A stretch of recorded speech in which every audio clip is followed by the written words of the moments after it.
Welcome to Repum Group's Item 24, where we take you a step beyond the standard FDD. We asked ourselves, why stop at 23 items when some of the most important insights live beyond the page?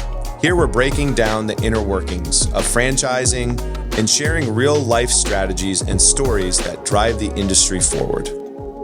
All right, everybody, welcome to another episode of Item 24. I couldn't be more excited to have one of our very own Rebekah Horowitz on today. She is Vice President of Operations, and she is definitely one of the most important factors when it comes to taking on all of our brands within Repum and partnering. Without her, the operational piece of this business probably wouldn't happen. Also, I think the franchisors would also have a lot of trouble actually expanding at a national level without all of her experience and what she brings to the table. I actually, Rebekah, believe there's 4 of you and you've cloned yourself because I don't know how you do all the work you do. I'm giving this away. You have to edit that out. That's a secret. People don't know. No, but really, I appreciate you coming on. And I want to spend some time today really talking just a little bit about how you have become such a key element to these successful pieces of franchisors and why. And, you know, one of the first things I always talk about is, what are some of the key metrics that you see that make up a successful franchisor, whether it's an emerging brand, which you can talk a little bit about, what does that mean versus more of a sophisticated brand that might have, let's just say 100 locations already open? No, it's a good question. And I think, it sounds really broad and it's easy to kind of get into the weeds. There's a huge variety of industries and businesses. It's different at a gym, at a hotel, at a roofing business, a cookie business, whatever. But at the end of the day, I would say there are really only a couple of things that matter. In franchising, the 2 things you have to relentlessly focus on are either franchisee top line or franchisee bottom line. And ultimately, everything else, including all of your friend dev metrics, your scaling, everything else comes along with that and follows those 2 things. So within that, there's a whole world of actual metrics. So, if your business is seasonal, if it's membership based, if it's service based, like you might track productivity or referrals or, conversion percentage on sales, whatever. Those individual metrics are going to matter for your individual system. But ultimately, the most important KPIs to track for both the franchisor and franchisees are the ones that grow franchisee top line and the ones that grow franchisee bottom line. Yeah, it couldn't be more important. I mean, I always say if it doesn't make any money, it doesn't make much sense, right? In any business, and franchising is no different there, unless you're, I don't know, doing it for absolutely nothing but fun, which That's is right. not what most franchisees are looking for. All right. Well, yeah, that's a really important point. And, one thing that I've seen often too is there's a lot of KPI structures that I've seen all over the board with franchisors, and everybody measures things differently. But a lot of it is vanity versus value. And when you think about that, what do you think is some examples of vanity KPIs versus the actual value in KPIs, so that at the end of the day, franchisees can actually take that, use it, and actually apply it into their business to make it more successful?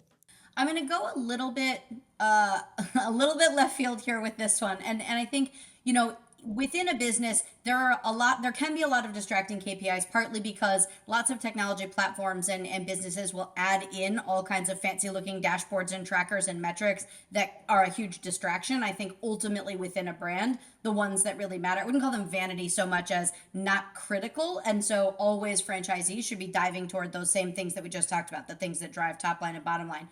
When you look at things that don't matter, I'm going to say a couple of things, and these might not be popular answers. One of my favorite sets of vanity metrics is around marketing, honestly. There are so many vendors out there who are going to tout the number of impressions, the number of clicks, the number of leads, but they're not actually leads. These are essentially vanity metrics. It's not that those things don't matter. Long before franchising, I was in consumer products. We spent hundreds of millions of dollars on advertising for these name brands that are going to be sold nationwide.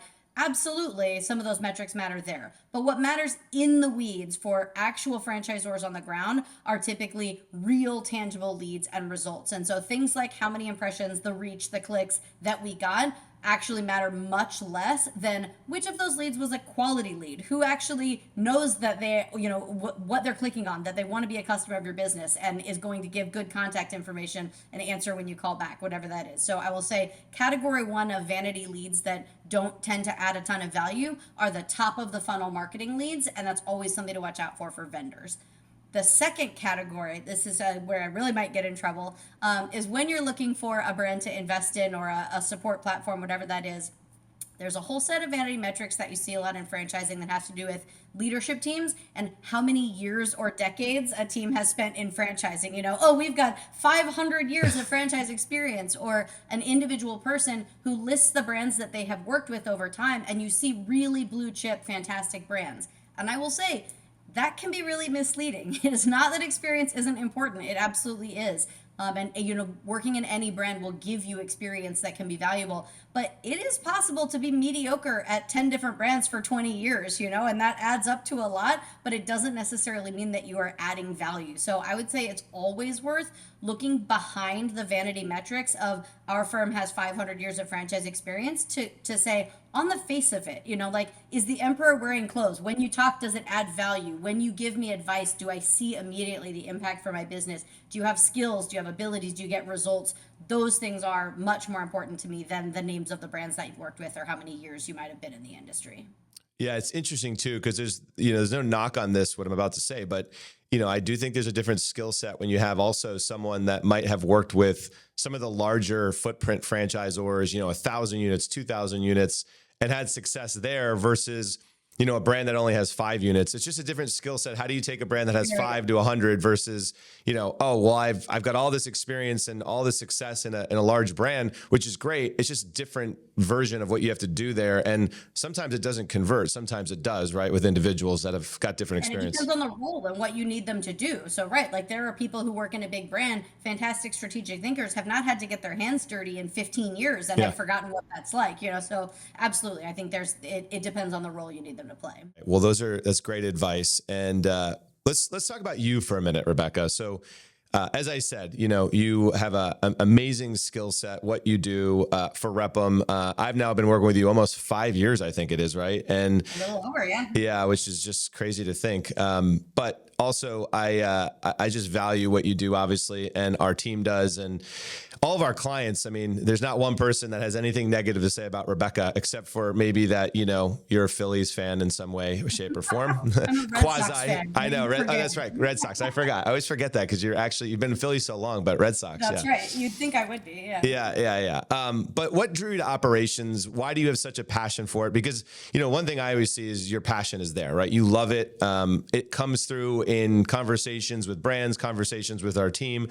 So what kind of drew you early on into it and wanting to stay in it for so long? It's a good question. It's definitely not what I expected. And I will say that, to your point, my passion ends up being more about operations than it does even about franchising. This is just where I have kind of found a place to apply it. But I have had a lot of different jobs. I have been working since I was 14, more or less, in such a variety of industries, big companies, small companies, all kinds of different industries, nonprofits. Most recently, before franchising, I was in consumer products, I told you.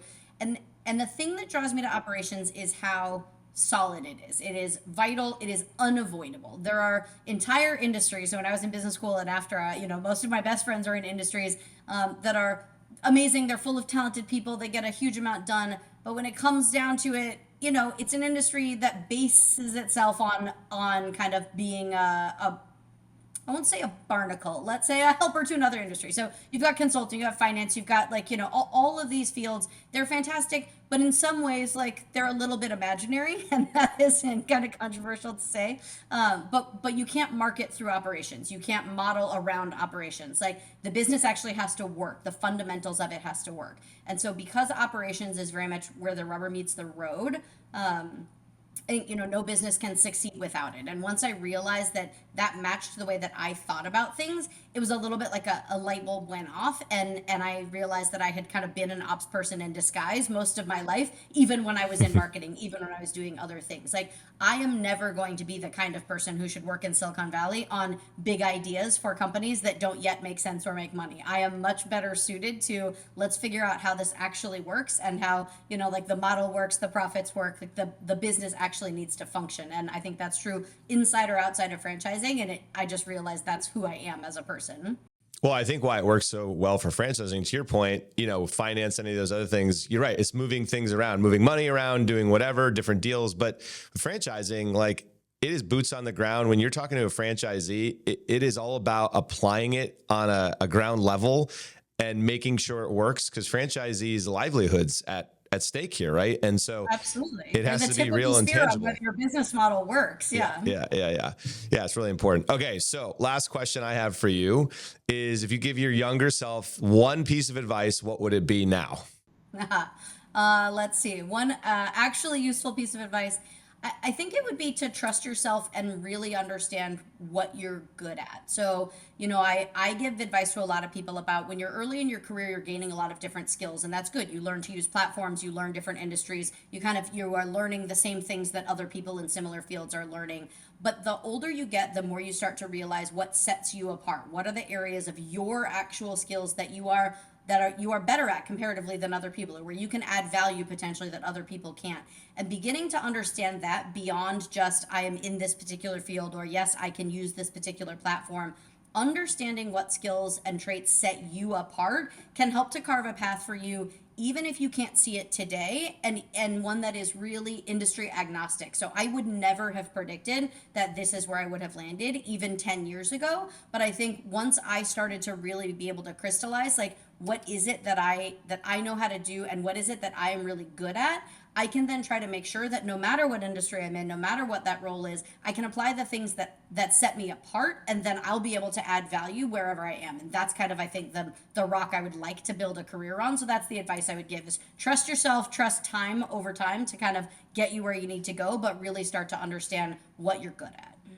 Yeah, I really resonate with that, because I started learning probably in my early 30s what I was really good at and what I was really not good at. And I let other people do what I'm not good at, because I know that I'm not going to do it as well. I could do it, right? But I know there's other people that do much better than me. It's not a good fit, and it's not where you're going to be set apart from other people. Like, you do it, but you're one of the pack there, whereas what you're great at, that's kind of what sets you apart. I do think early 30s is kind of the time for most people where you really do start to crystallize, like, the difference between what you've just learned to do and, like, innately kind of what your key skills are. Yeah, totally. Well, Rebekah, thank you for coming on. I know we were trying to schedule this a month ago, but it didn't work out timing wise. So we finally got it done. You're a very in-demand podcast host, so it's been tough to get on your calendar. Well, your calendar is more busy than mine sometimes, so.